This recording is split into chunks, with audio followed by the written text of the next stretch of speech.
ಬೆಂಗಳೂರಿನ baby day care ಸೆಂಟರ್ನಲ್ಲಿ ಮಕ್ಕಳಿಗೆ ಹಿಂಸೆ ಚಿತ್ರಹಿಂಸೆ ಎಲ್ಲ ಕೊಟ್ಟರಲ್ಲ, ಅದರಲ್ಲಿ ಇಬ್ಬರು ಆರೋಪಿಗಳನ್ನ HL ಪೊಲೀಸರು ಬಂಧಿಸಿದ್ದಾರೆ.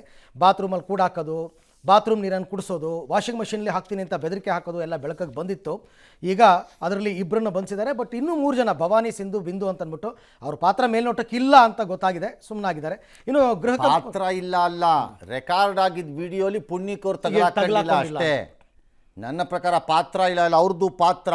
ಅವ್ರು ಅದನ್ನ ನೋಡ್ತಾ ಇದ್ರಲ್ಲ, ಏನು ಕತೆ ಕಾಯ್ತಾ ಇದ್ರ? ಯಾಕೆ ಸುಮ್ಮನಿದ್ರಂತೆ ಅವರು? ಮೊದಲೇ ಹೇಳಬೇಕಾಗಿತ್ತು. ಅವ್ರಿಗೂ ಹಲ್ಲು ದುರಿಸ್ಬೇಕು ನನ್ನ ಪ್ರಕಾರದಲ್ಲಿ ಆ 3 ಜನಕ್ಕೆ.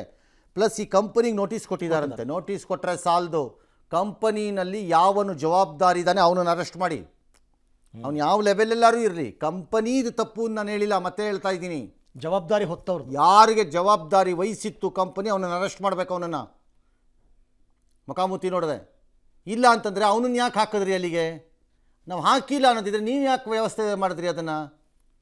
DK ಶಿವಕುಮಾರ್ ಅವರು ಅಧಿಕಾರ ವಹಿಸ್ಕೊಂಡು 1 ತಿಂಗಳಾಯಿತು. ಇವತ್ತು ಸಿದ್ದರಾಮಯ್ಯವ್ರ ಮನೆಗೆ ಹೋದ್ರಂತೆ, ತಿಂಡಿ ತಿಂದ್ರಂತೆ, ಎಲ್ಲ ನಮಸ್ಕಾರ ಅಂತ ಕಾಲಿಗೆಲ್ಲ ನಮಸ್ಕಾರ ಮಾಡ್ಕೊಂಡ್ರಂತೆ. ಡ್ಯಾಶು ಎಲ್ಲ ಆಯಿತು.